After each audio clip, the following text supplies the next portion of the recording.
जय श्री कृष्ण। आज मैं आपसे एक बहुत ही इम्पोर्टेंट टॉपिक पे डिस्कस करने वाला हूँ। कुरुक्षेत्र की रणभूमि पर जब अर्जुन मोह माया से डूबकर अस्त्र शस्त्रों का त्याग कर देता है, तभी आकाश को कपा देने वाली गर्जना होती है, अर्जुन, यह युद्ध भूमि केवल रक्त बहाने का नहीं है, यह अन्याय के विरुद्ध धर्म की पुकार है। कायरता नहीं, कर्तव्य को चुनो, मोह नहीं, साहस को अपनाओ। उठो, अन्याय के विरुद्ध खड़े हो जाओ। अपने जीवन का उद्देश्य पहचानो, कर्म की सत्यता जानो। ये थे भगवान माधव। यह आह्वान आज भी उतना ही ज्वलंत है, क्योंकि जहाँ कभी भगवान श्री कृष्ण की समता मूलक व्यवस्था में हर इंसान दूसरे इंसान के अंदर भगवान का अंश देखता था, आज वही जातिवाद और अन्याय के विष में डूब चुका है। तो भगवान श्री कृष्ण का संदेश आज भी स्पष्ट है।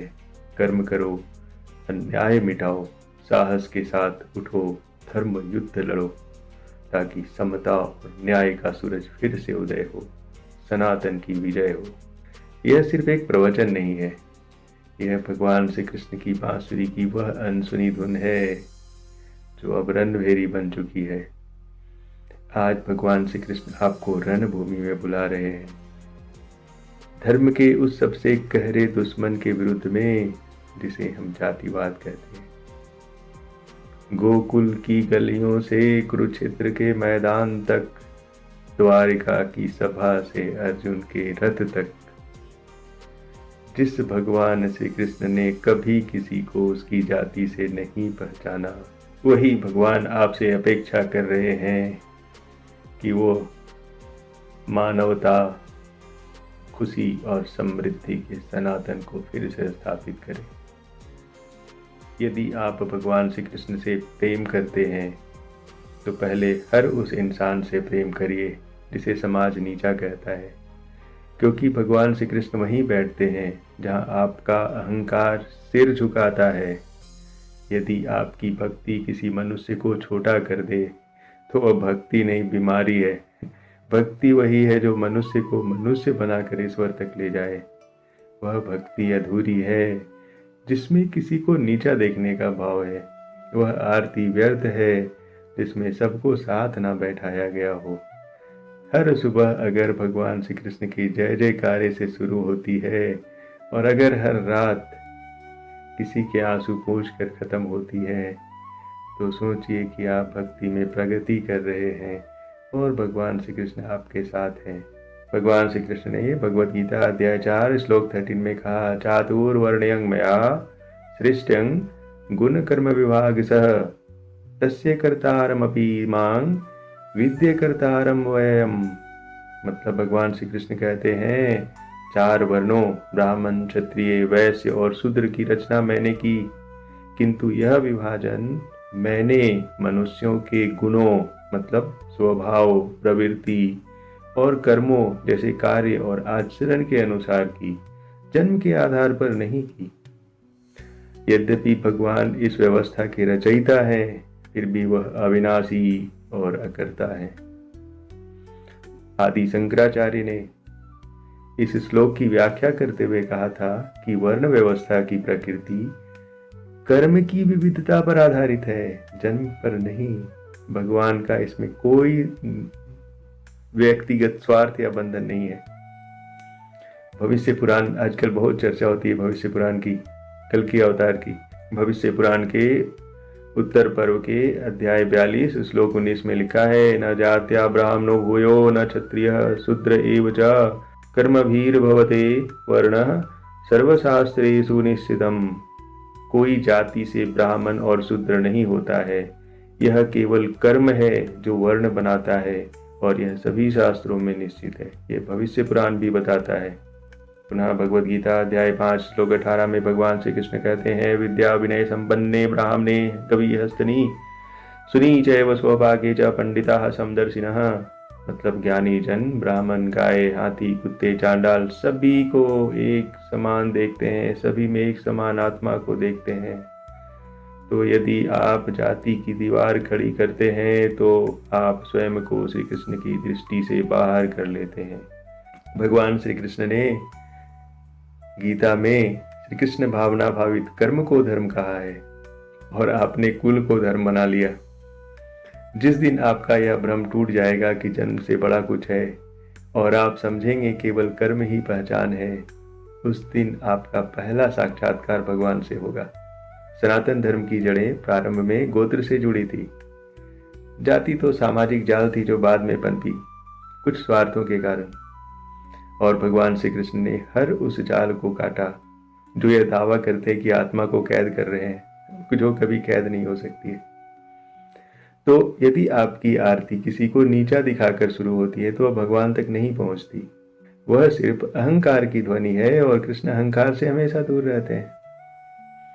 भगवान श्री कृष्ण की सबसे बड़ी पूजा यही है कि आप हर आत्मा में भगवान श्री कृष्ण को पहचाने।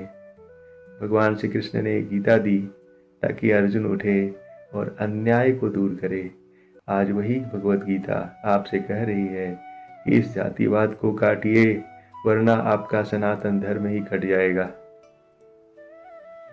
आप सभी कंस के नाम से परिचित हैं, जिसके नाम से सभी कांपते हैं, मगर यह जातिवाद का कंस हर मंदिर में घुस चुका है। उसने दरवाजे बना लिए हैं जो किसी के लिए बंद होता है, किसी के लिए खुल जाता है। लेकिन कल्पना करिए भगवान श्री कृष्ण के संदर्भ में, विदुर जो दासी के पुत्र थे, आप तो जानते ही हैं। भगवान श्री कृष्ण उनके घर भोजन करते हैं। सबरी एक भिलनी थी जहां भगवान राम, जो भगवान श्री कृष्ण के पूर्व अवतार थे, उनके जूठे बैर खाते हैं, क्योंकि उसी में उनको प्रसन्नता और भक्ति की मिठास मिलती है। तो प्रश्न उठता है, जब भगवान श्री कृष्ण जाति नहीं देखती है तो आप किसके लिए जाति का ढांचा बना रहे हैं? हर वह दीवार जो जाति के नाम पर खड़ी है भगवान श्री कृष्ण की कृपा को रोक देती है। भगवान श्री कृष्ण ने दरवाजे कभी नहीं बनाए, वो बांसुरी बनाए थे जिसकी मधुर ध्वनि हर किसी के मन को मोह लेती है, हर किसी के मन को भक्तिमय कर देती है। तो आज हम सभी को भगवान श्री कृष्ण के चरणों में कुछ आध्यात्मिक प्रतिज्ञा लेनी होगी। हमें क्या कहना होगा? जाति नहीं, केवल श्री कृष्ण भावना भावित कर्म हमारी पहचान होगी, क्योंकि भगवान श्री कृष्ण ने श्री कृष्ण भावना भावित कर्म को धर्म कहा है। मंदिर हो या घर हो, जीवन हो या समाज हो, हर जगह पर समानता का दीप जलाएंगे। हर इंसान में भगवान श्री कृष्ण के अंश को देखेंगे। मेरे मुख से जाति सूचक कोई वाणी नहीं निकलेगी। मेरी भाषा बनेगी प्रेम और करुणा का गान। हर जाति, हर कुल, हर मानव, सबको भगवान श्री कृष्ण का अंश मानूंगा। जहाँ कहीं भी जातिगत भेद दिखेगा, मैं मौन नहीं रहूंगा, संवाद करूंगा, जागरण करूंगा। विवाह हो, संस्कार हो, सेवा का अवसर हो, मेरी कसौटी केवल गुण और संस्कार होंगे, जन्म नहीं होंगे। भगवान श्री कृष्ण के नाम पर मैं प्रतिज्ञा करता हूँ कि किसी को नीचा नहीं देखूंगा। मेरा हर श्वास, हर कर्म, हर संकल्प मानवता को जोड़ने वाला होगा, सनातन को जोड़ने वाला होगा, तोड़ने वाला नहीं। यह मेरा व्रत है, यह मेरी साधना है, यह मेरी पूजा है। हे माधव, मुझे वह शक्ति दो कि मैं दीवार नहीं दीपक बन सकूं। कल्पना करिए, हम लोग सनातन को उस जगह ले जा रहे जहां आपका सिर्फ एक परिचय हो, मैं भगवान श्री कृष्ण का सेवक हूँ।